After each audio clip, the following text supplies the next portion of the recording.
Ya. Pada pertemuan kali ini kita akan membahas mengenai salah satu aspek yang cukup penting dalam sebuah sistem terdistribusi, yaitu replikasi dan konsistensi.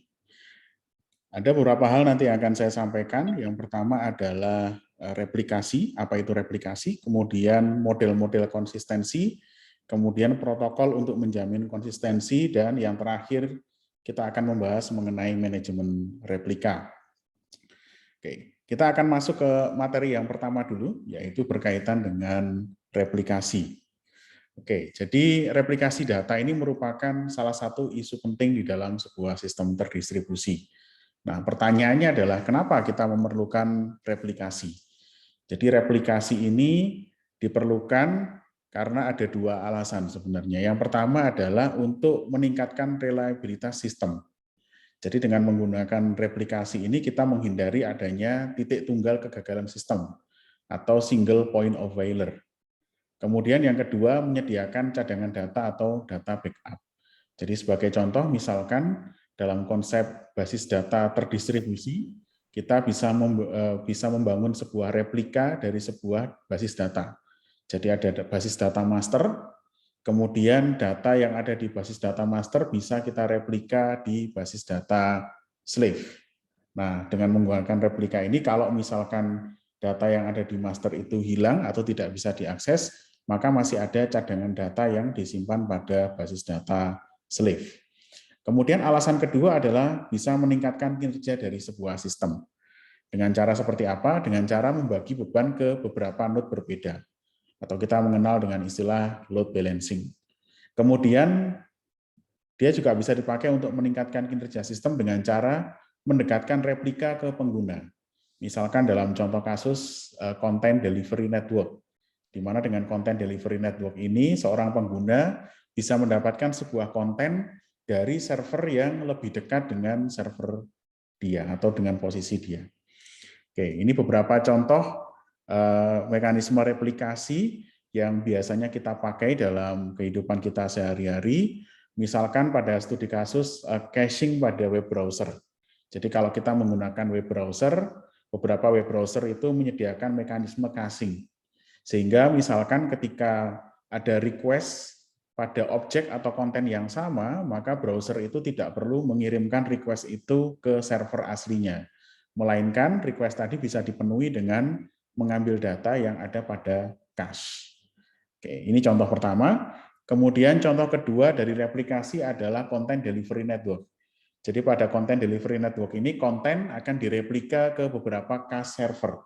Jadi ada lebih dari satu cache server, di mana cache server itu diharapkan posisinya lebih dekat kepada pengguna. Nah, pengguna ini bisa mendapatkan konten dari cache server yang paling dekat dengan dia. Nah, dengan cara seperti ini, harapannya ini bisa meningkatkan kecepatan untuk mendapatkan data.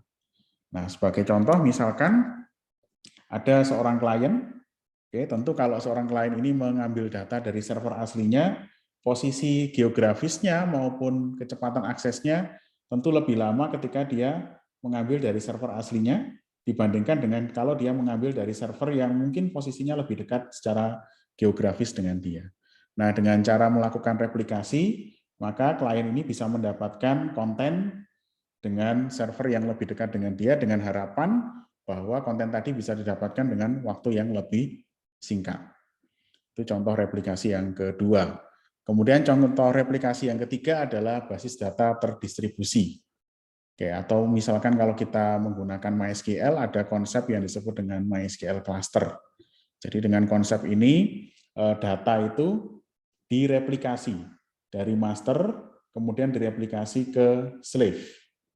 Oke, nah di sini ada beberapa strategi terkait dengan replikasi ini. Ada strategi yang disebut dengan read replika, dan ada yang strategi yang disebut dengan read to write replika. Kalau read replika berarti yang direplika itu hanya untuk proses read-nya saja.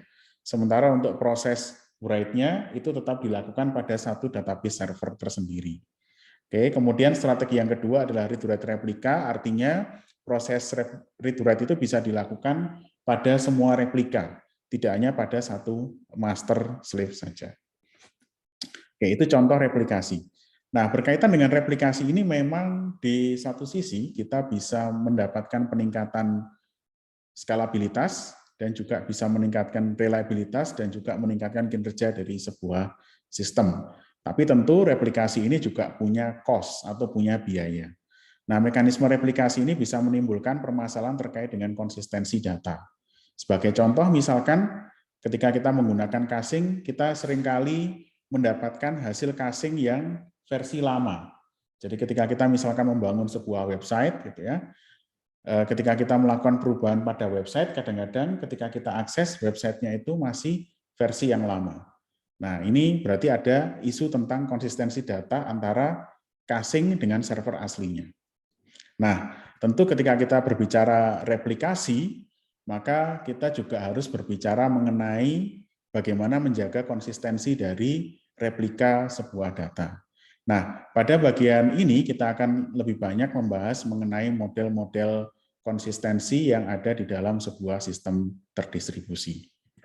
Nah, sebelum saya membahas mengenai model-model konsistensi, saya akan membahas terlebih dahulu dilema dari sisi replikasi dan konsistensi. Jadi ada beberapa dilema. Dilema yang pertama adalah replikasi ini di satu sisi memang bisa meningkatkan skalabilitas dan kinerja dari sistem. Tapi di sisi lain, tadi sudah kita bahas bahwa mekanisme replikasi ini bisa menimbulkan inkonsistensi. Nah, kalau misalkan kita ingin menjaga replika ini selalu konsisten, tentu akan memerlukan cost atau biaya yang tinggi dari sisi komputasi dan komunikasi. Contoh misalkan ya, pada studi kasus Content Delivery Network, jika kontennya itu jarang diupdate, maka pengguna akan mendapatkan konten dengan versi lama. Ya, kalau jarang diupdate. Maka ketika saya ingin mendapatkan konten, saya pasti akan mendapatkan konten dengan versi lama. Tapi kalau terlalu sering diupdate, maka cost komunikasinya tentu akan terlalu tinggi. Ya, jadi di satu sisi, kalau kontennya itu jarang diupdate, saya sebagai pengguna itu akan mendapatkan konten dengan versi yang cukup lama. Jadi mengalami staleness di sini. Nah, tapi kalau misalkan kita terlalu sering mengupdate, maka ada cost komunikasi yang cukup tinggi yang harus disediakan oleh sebuah sistem. Nah, pada beberapa kasus solusinya adalah dengan cara melonggarkan persyaratan konsistensi. Jadi requirement konsistensinya itu dilonggarkan sehingga di sini tidak terlalu ketat. Oke. Nah, di sini ada sebuah konsep yang disebut dengan model konsistensi. Apa itu model konsistensi? Model konsistensi adalah kontrak antara data store dan proses yang berisi penjaminan konsistensi pada level tertentu. Nah, penjaminan ini bisa sangat ketat atau strict atau bisa sangat longgar atau loose. Jadi ini kalau di jaringan hampir mirip dengan istilah yang disebut dengan QoS atau Quality of Service. Seberapa jaminan yang disediakan oleh sebuah data store terhadap konsistensi dari data yang direplika. Nah, di sini ada beberapa model konsistensi, ada yang disebut dengan strict konsistensi, ada yang disebut dengan sequential konsistensi, ada yang disebut dengan causal konsistensi, dan ada yang disebut dengan eventual konsistensi. Kita akan masuk ke yang pertama dulu, yaitu strict konsistensi. Tapi sebelum itu kita perlu melihat dulu beberapa asumsi dan notasi yang dipergunakan di dalam pembahasan ini. Nah, di sini kita asumsikan bahwa setiap proses itu mengelola replika datanya masing-masing. Jadi contoh di gambar di sebelah kanan, di situ ada 3 proses. Proses 1, kemudian ada proses 2, dan ada proses 3. Nah, masing-masing proses ini dia mengelola data store-nya sendiri-sendiri. Proses 1 mengelola data store-nya, kemudian proses 2 mengelola data store-nya, dan proses 3 mengelola data store-nya. Di mana ketiga data store ini terhubung ke dalam sebuah jaringan dan diharapkan bisa saling tersinkronisasi. Nah, perubahan data pada satu replika itu nantinya diharapkan bisa dipropagasi ke replika yang lain. Misalkan ada perubahan data pada replika A, maka perubahan data pada replika A ini diharapkan bisa dipropagasi ke replika B dan replika C. Tentu dalam propagasi karena dia melewati sebuah medium jaringan, maka pasti akan membutuhkan waktu. Dan berpotensi terjadi kegagalan komunikasi di sini. Jadi ada potensi kegagalan komunikasi. Misalkan ketika terjadi propagasi dari A ke B, Ini lancar, tapi dari B ke C ini terjadi kegagalan komunikasi. Nah, kondisi seperti itu sangat mungkin sekali untuk terjadi. Nah, setiap proses itu diasumsikan bisa melakukan operasi read dan juga operasi write. Jadi ada dua operasi dasar di sini, yaitu pembacaan data dan juga pengubahan data. Kemudian di sini kita punya sebuah notasi untuk mempermudah mempelajari model konsistensi ini. Ada notasi misalkan RXB. Artinya sebuah proses itu membaca sebuah tabel X atau mungkin variabel X dan kemudian mendapatkan nilai B. Jadi dia membaca sebuah tabel X atau variabel X, kemudian dia mendapatkan nilai B. Kemudian ada notasi berikutnya, misalkan di sini WXB. Artinya sebuah proses itu melakukan pengubahan data X menjadi nilai B. Ini dua notasi yang akan sering kita pakai. Nah, kita akan masuk ke model konsistensi yang pertama, yaitu strict konsistensi. Jadi pada strict konsistensi, hasil operasi write oleh sebuah proses harus dapat segera dibaca oleh proses lain. Saya ulangi lagi, hasil operasi write oleh sebuah proses harus dapat segera dibaca oleh proses lain. Oke, nah contohnya di sini ada dua contoh ya, ada dua kejadian di sini. Kejadian A sama kejadian B. Yang A ini strict konsisten, yang B ini tidak strict konsisten. Kenapa demikian? Pada kejadian A, proses 1 merubah nilai X menjadi A. Proses 1 merubah nilai X menjadi A, sedangkan proses 2 pada waktu berikutnya itu membaca nilai X dan ternyata dia juga mendapatkan nilai A. Maka kita bisa menganggap bahwa kejadian ini dia strict konsisten. Jadi secara konsistensi, secara ketat itu dia memenuhi syarat. Oke, tapi pada kejadian B ini tidak strict konsisten, dianggap tidak strict konsisten. Kenapa? Karena proses A melakukan perubahan X menjadi A, kemudian ketika proses 2 itu melakukan pembacaan data, dia pertama mendapatkan nilai 0 dari data ini. Baru kemudian dia mendapatkan nilai A. Ya, kita tentu tahu bahwa propagasi itu membutuhkan waktu karena melewati sebuah medium jaringan. Nah, bisa jadi ketika proses 2 ini membaca data, ini dia belum mendapatkan nilai yang saat ini diubah oleh proses 1. Sehingga dia masih mendapatkan nilai nil, baru kemudian dia mendapatkan nilai A pada kesempatan berikutnya. Oke, nah dari sudut pandang strict konsistensi, contoh yang kedua ini tidak memenuhi syarat strict konsistensi. Oke, kemudian yang kedua ada yang disebut dengan sequential konsistensi.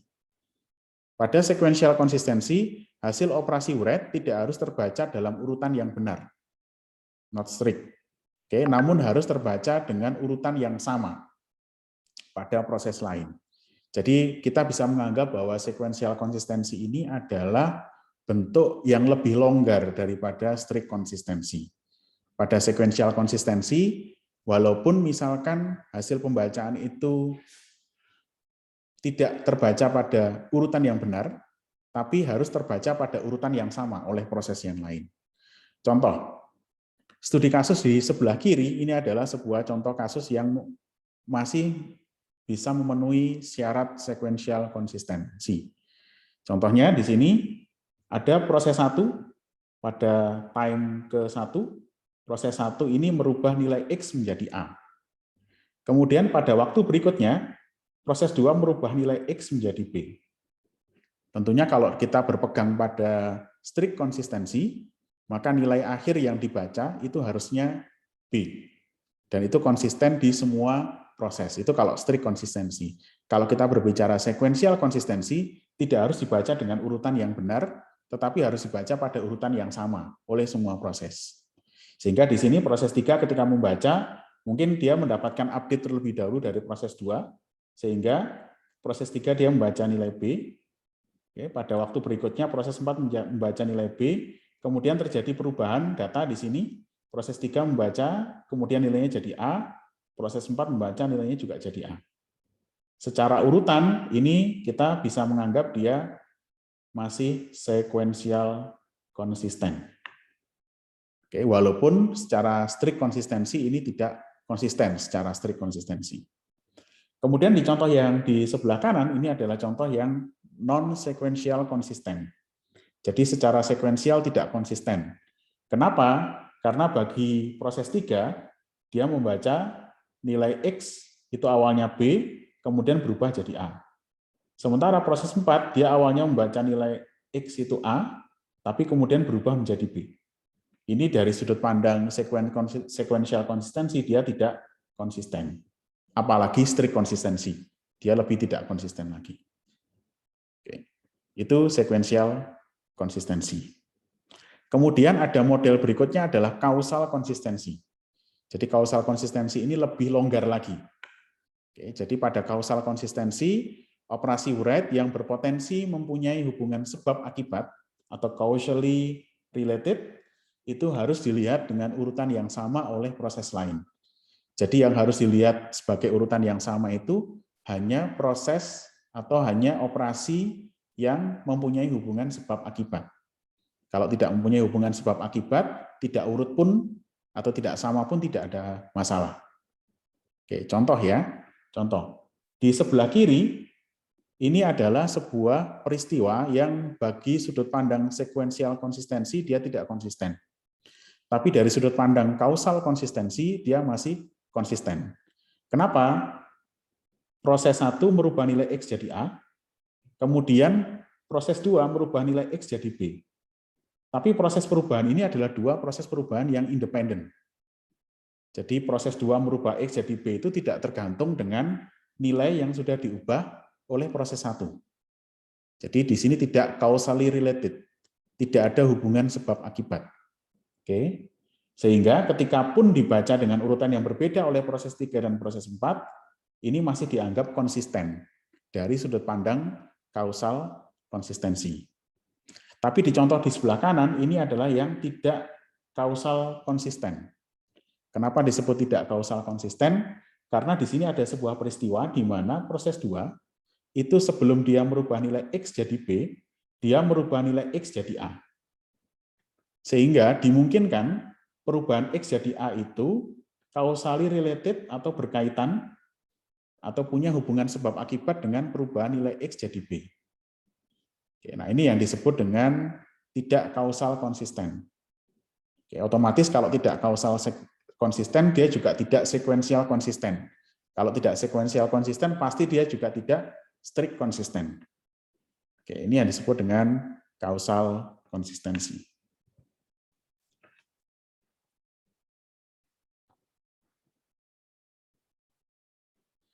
Nah, pada bagian ini kita akan mencoba untuk membahas mengenai manajemen replika.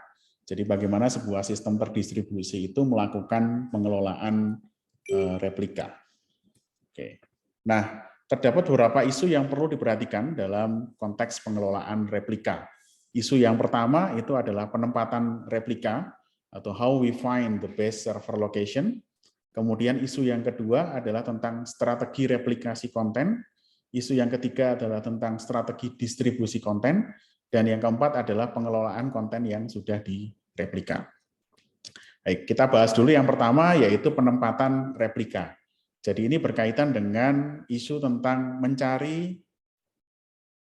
sejumlah lokasi terbaik, ya, mencari lokasi terbaik sejumlah K dari N kemungkinan lokasi server replika. Jadi misalkan ya, ada 5 region. Ada 5 region yang layanan Anda itu ada di situ semua.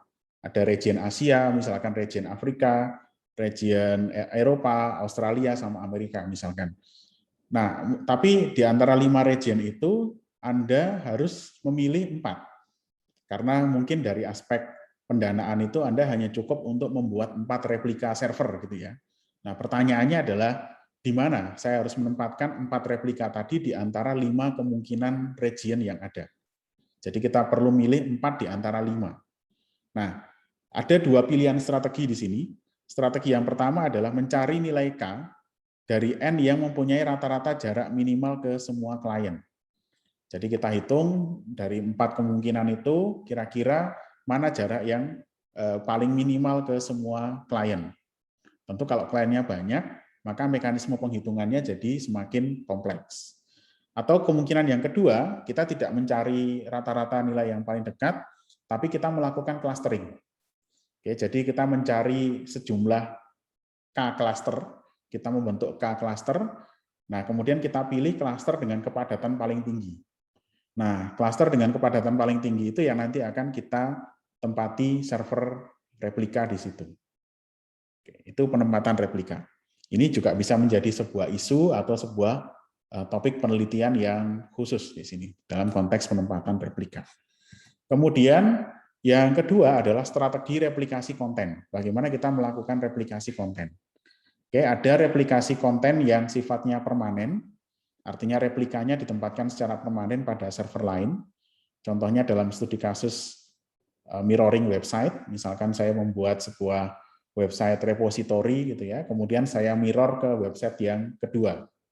Nah, mirror itu kan dia sifatnya permanen.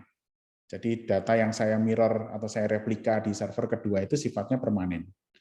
Tapi ada juga replika yang sifatnya tidak permanen. Nah, yang tidak permanen ini bisa kita bagi jadi dua.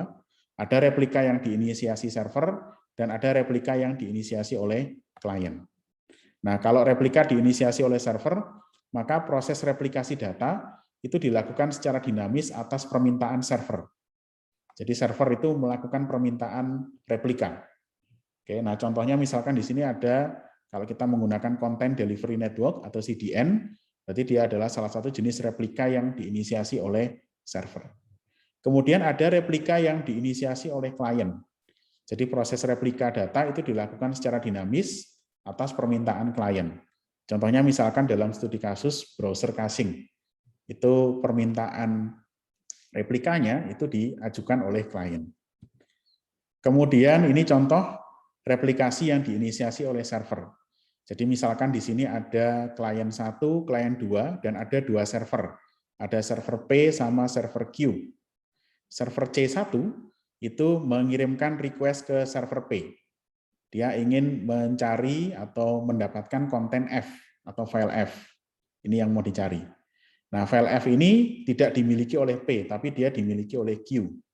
Maka ketika C1 ini mengirimkan request ke P, karena P tidak punya, maka P mengirimkan request-nya ke Q. Seperti ini.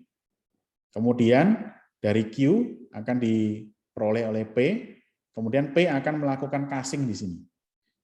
Oke, kemudian dikirimkan ke C1. Sehingga kalau C2 ini kemudian mengirimkan request file F yang sama, maka C2 ini tidak perlu mengirimkan, P ini nggak perlu mengirimkan request ke Q, tapi C2 bisa langsung mengirimkan request ke P, dan P bisa langsung membalas ke C2. Seperti ini. Nah, dalam konteks replikasi yang dinamis seperti ini, pada beberapa kondisi replika ini harus dihapus, dan pada beberapa kondisi replika ini harus dipertahankan. Oke, nah caranya bagaimana? Cara paling simpel adalah server P nanti dia akan menghitung jumlah request terhadap sebuah objek. Misalkan file F ini ya, kira-kira F ini di-request oleh berapa klien. Kalau dia di-request cukup banyak klien, maka F ini nanti akan direplika oleh P. Tapi kalau kemudian dia berkurang, jumlah orang yang merequest sampai batas tertentu, maka nanti bisa dihapus. Oke, nah ini strategi supaya di satu sisi cost komunikasi tidak tinggi, tapi di sisi lain juga cost penyimpanan data itu juga tidak tinggi. Ini contoh replikasi yang diinisiasi oleh server. Kemudian strategi berikutnya yang harus juga diperhatikan dalam masalah konsistensi dan replikasi di sini adalah strategi distribusi konten. Nah, strategi distribusi konten ini pertama kita berbicara mengenai bagaimana propagasi dari konten yang mau direplika. Oke, cara yang pertama adalah dengan hanya melakukan propagasi notifikasi. Jadi ketika saya punya sesuatu yang harus direplika, itu saya hanya memberikan notifikasi ke server yang lain bahwa saya punya versi terbaru dari sebuah data. Maka server yang lain nanti akan mengajukan request ke saya untuk mendapatkan data terbaru. Atau cara yang kedua, transfer data dari satu replika ke replika yang lain. Atau kita mengenal dengan istilah yang disebut dengan passive replication. Jadi kalau saya mendapatkan data yang baru, maka data tadi akan saya kirimkan ke server-server yang terhubung langsung dengan saya untuk kemudian direplika. Nah, ini contoh dari sistem basis data terdistribusi. Misalkan contohnya di MySQL cluster atau PostgreSQL cluster, dia menggunakan pendekatan propagasi transfer data dari satu replika ke replika yang lain. Kemudian strategi propagasi yang ketiga adalah propagasi operasi update ke replika yang lain. Jadi yang dipropagasi bukan datanya, tapi yang dipropagasi adalah operasinya. Jadi misalkan ada operasi penambahan sebuah data, maka yang saya propagasikan bukan datanya, tapi yang saya propagasikan adalah operasinya. Contoh yang memakai pendekatan seperti ini adalah di blockchain, ya. Hampir semua mekanisme di blockchain itu dia menggunakan propagasi operasi, bukan lagi propagasi data. Oke, itu strategi propagasi. Kemudian berikutnya adalah strategi pull atau push. Jadi kita juga bisa menggunakan strategi pull atau push. Kalau pull berarti perubahan data itu dipropagasi bahkan tanpa permintaan klien. Kalau pull berarti klien dia mengirimkan request untuk melakukan pembaruan data. Jadi bisa dua pendekatan ya, bisa pendekatan pull atau pendekatan push. Nah, di bagian yang terakhir kita akan berbicara mengenai protokol konsistensi. Oke, nah apa itu protokol konsistensi? Protokol konsistensi adalah protokol yang diterapkan untuk menjamin konsistensi dari sebuah replika. Nah, ada 3 pendekatan di sini. Ada primary backup protocol, kemudian ada pendekatan primary backup protocol with local rights, kemudian yang ketiga adalah quorum based protocol. Oke, baik, kita masuk ke pendekatan yang pertama dulu, yaitu primary backup protocol. Jadi pada primary backup protocol, respons itu diberikan ke klien setelah replika dipropagasi ke semua server. Contoh misalkan di sini ada satu klien, dia mengirimkan request ke sebuah server. Oke, misalkan request untuk mengupdate data. Maka request ini tidak langsung direspon oleh server A misalkan. Server A terlebih dahulu dia melakukan update ke server B. Kemudian server B juga melakukan update ke server A, sinkronisasi data, server B juga ke server C, oke, kemudian server A juga ke server B, dan seterusnya sampai ke semua server ini akhirnya bisa mendapatkan replika yang sama. Baru kemudian responnya diberikan ke klien. Oke, ini primary backup protocol. Kemudian ada primary backup protocol dengan local rights. Kalau pada pendekatan yang kedua ini, respon itu diberikan ke klien tanpa menunggu replika dipropagasi ke semua server. Jadi tidak perlu menunggu replikanya dipropagasi, si server ini atau si data store ini bisa langsung memberikan respon ke klien. Jadi R1 kemudian langsung diberikan respon kedua, baru kemudian di balik layar terjadi proses propagasi update atau propagasi replika. Ini pendekatan yang kedua, kemudian pendekatan yang terakhir adalah pendekatan quorum. Nah, pada pendekatan quorum ini perlu dipastikan bahwa mayoritas node itu menyetujui operasi read atau operasi write. Di sini ada 2 jenis quorum, ada read quorum dan ada write quorum. Jadi ini dua quorum yang berbeda. Nah, ini contohnya misalkan ada tiga contoh di sini. Oke, contoh yang pertama, di sini ada jumlah read quorumnya ada 3 node, tapi jumlah write-nya ada 10 node yang quorum. Nah, pada contoh seperti ini tidak terjadi permasalahan, oke, karena sebagian besar itu punya quorum atau sepakat atau menyetujui terjadinya perubahan data. Oke, ini contoh yang pertama, tidak ada masalah. Kemudian contoh yang ketiga, ini juga tidak ada masalah karena jumlah write quorumnya ini cukup besar. Mayoritas atau bahkan semua ini bersepakat terhadap operasi write-nya. Oke, kemudian contoh yang kedua ini yang akan bisa menimbulkan masalah. Ini bisa menimbulkan write-to-write konflik. Kenapa? Karena operasi write ini hanya disetujui oleh 6 node. 7 node itu tidak atau belum menyetujui adanya operasi write. Sehingga di sini dimungkinkan terjadi partisi. Jadi ini membentuk satu network, subnetwork sendiri, kemudian yang putih ini membentuk satu subnetwork sendiri. Sehingga kalau nanti ada perubahan data, ini bisa terjadi inkonsistensi antara subnetwork 1 dan subnetwork 2. Ini yang disebut dengan write-to-write conflicts. Jadi ada 2 grup yang akhirnya punya nilai yang berbeda. Nah, ini yang menjadi isu di sini.